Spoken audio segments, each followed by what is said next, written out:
They refused to believe she was a captain. That mistake cost them everything. The automatic doors slid open, and a rush of cool air conditioning hit her as she stepped inside. The lobby was quiet, modern, sleek, maybe a little too pristine.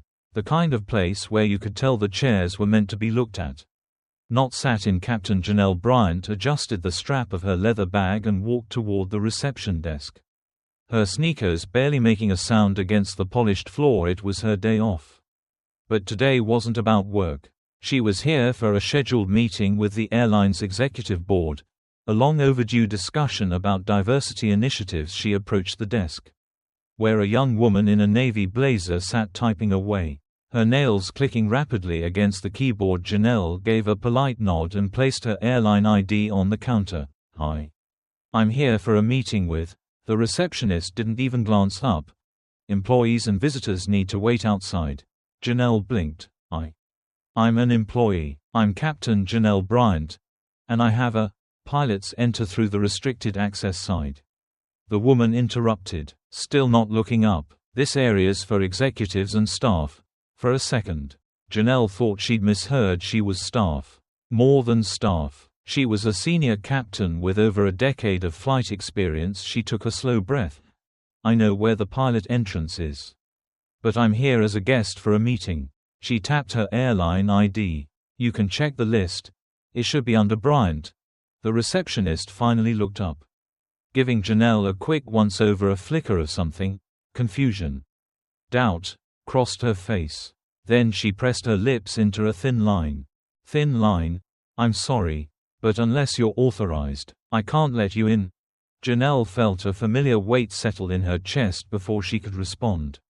Movement caught her eye. Two pilots, both white, both dressed similarly in casual attire, strolled in behind her.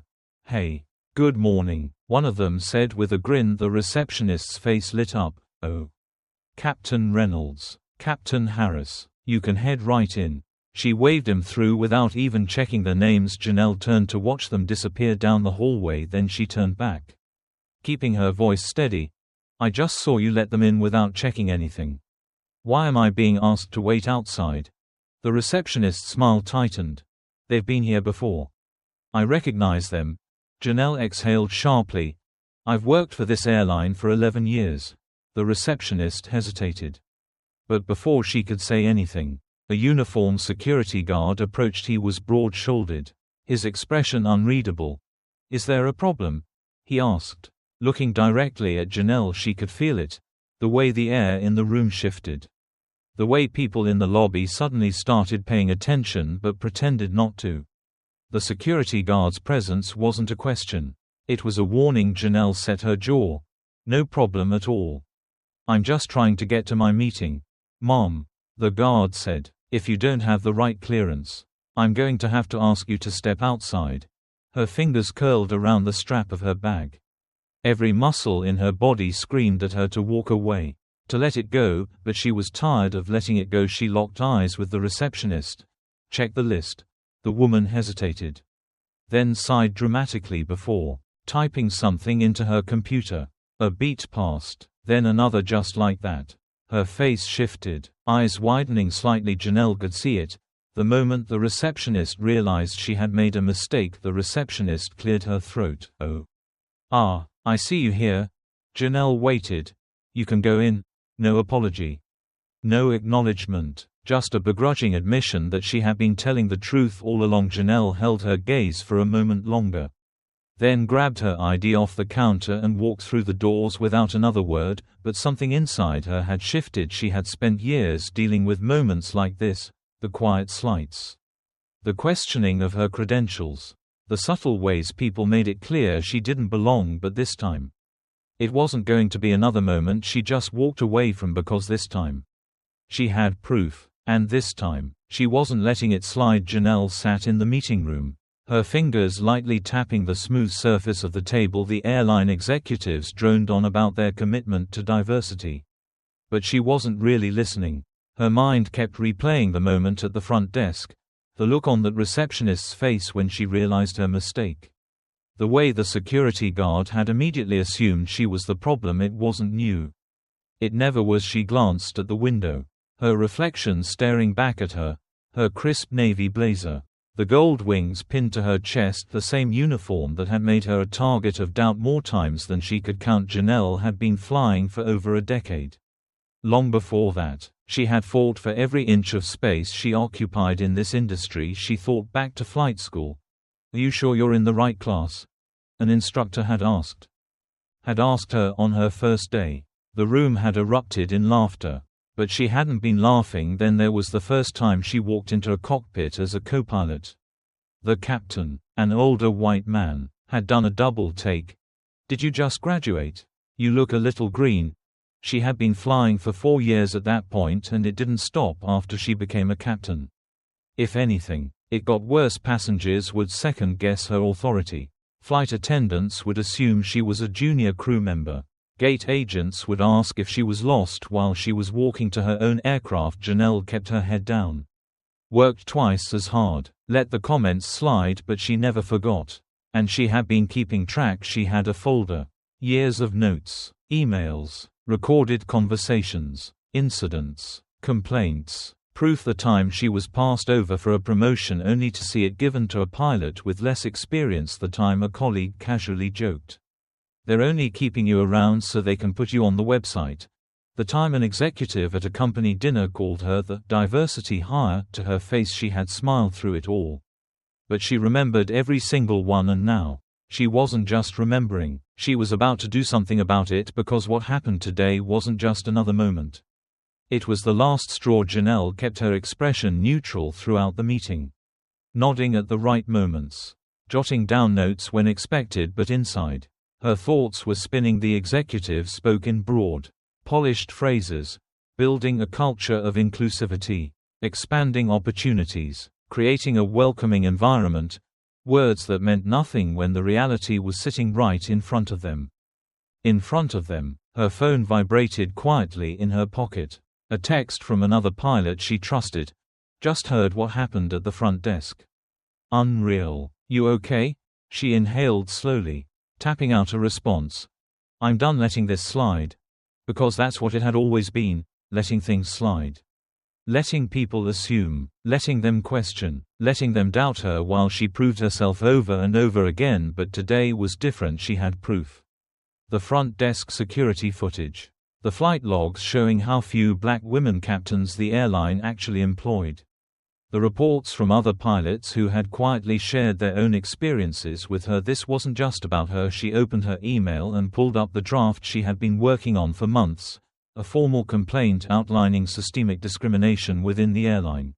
Names, dates, incidents she had hesitated before, unsure of the consequences, but not anymore. Her finger hovered over the send button. Then she pressed it. Later that night, she sat in her apartment, scrolling through the responses. Some were quick, automated acknowledgments. Others were immediate attempts to dismiss her concerns. "We take all allegations seriously, but we regret that you feel this way. If you'd like to discuss this privately." They weren't taking her seriously. She stared at the emails, her jaw tightening. They thought this would just disappear, that she would walk away like so many others before her. She picked up her phone and made a call. "It's time to take this public."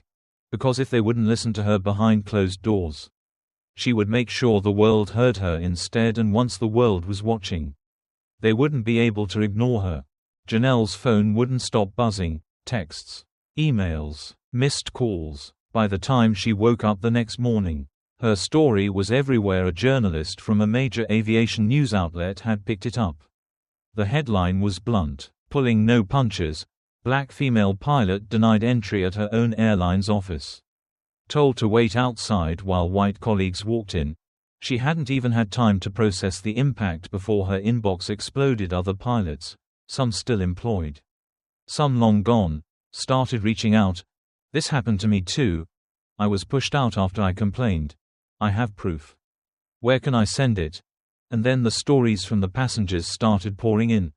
"I remember feeling relieved when I saw a white pilot taking over from a black one. I hate that I thought that way. I watched a flight attendant question a black pilot once while letting her white co-pilot through without a word. It made me sick." Janelle sat back, phone in hand, Pulse pounding, she had known the airline had issues.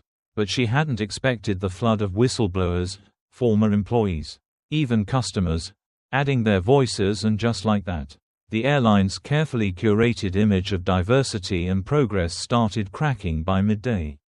The airline had released its first statement: "We are conducting an internal review regarding recent allegations. We remain committed to diversity, inclusion, and fairness." It was weak, generic, the kind of statement that meant nothing, and it didn't work. The pressure didn't ease. It built. Stockholders started asking questions, passengers demanded refunds, flight crews refused to stay silent. Then, one of the biggest newspapers in the country published an investigative report: buried discrimination complaints. Pay gaps between white and black pilots. A pattern of internal retaliation against employees who spoke up. Janelle read every word. She had lived it, and now, everyone else saw it too. The executives, the ones who had brushed her off so easily, were now scrambling. Damage control mode. By the end of the week, she got a call from a very nervous HR representative: "Captain Bryant. We'd love to have a conversation. We value your perspective." Janelle almost laughed. "You had a chance to listen before." She paused. "Now you'll listen in court. Because this wasn't just a PR problem anymore. This was about to become a legal disaster." The airline tried to fight back. Their legal team scrambled, pushing out carefully worded statements about misunderstandings and isolated incidents. They brought in diversity consultants, made public pledges, even flashed photos of their one black executive at every opportunity, but none of it worked. The lawsuits had already been filed. Janelle wasn't the only plaintiff. Former pilots, flight attendants, ground crew, all stepping forward with their own receipts: pay disparities, promotions denied, complaints swept under the rug. And then the final blow: a leaked internal email, a message sent between two senior executives, mocking the backlash. Let her scream into the void. This will blow over like it always does. It didn't. The email went viral. News anchors dissected every word.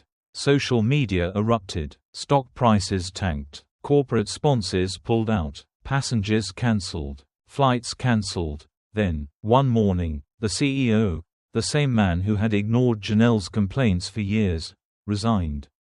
Effective immediately, but it was too late. The airline's reputation was already in freefall. One by one, investors started cutting ties. The company's board tried to restructure. But the damage was too deep. Months later, the inevitable happened. A headline that sent shockwaves through the aviation industry: major U.S. airline files for bankruptcy amid discrimination scandal. The company that had once dismissed Janelle, tried to silence her, erase her, was now gone. But she wasn't done yet. She hadn't fought for this just to watch another airline repeat the same mistakes.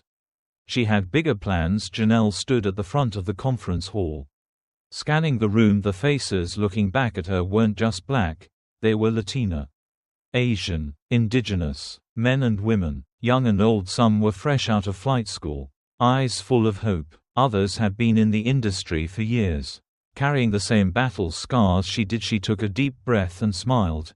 "I spent years believing that if I just kept my head down, worked twice as hard, and proved myself over and over again, things would change." She let the words settle before continuing. "But I learned the hard way that silence doesn't fix broken systems. And that when one of us speaks up, we give others the courage to do the same." A murmur of agreement rippled through the crowd. This wasn't just a speech. It was the launch of something bigger. With the money from the lawsuit settlement and the support of other pilots, Janelle had co-founded an aviation diversity initiative, not a PR campaign.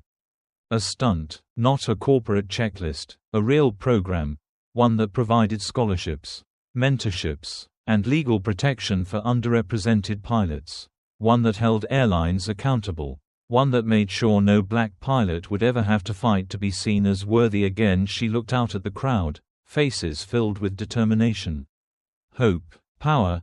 "We didn't just bring down an airline," she said, "we changed the industry, and we're just getting started."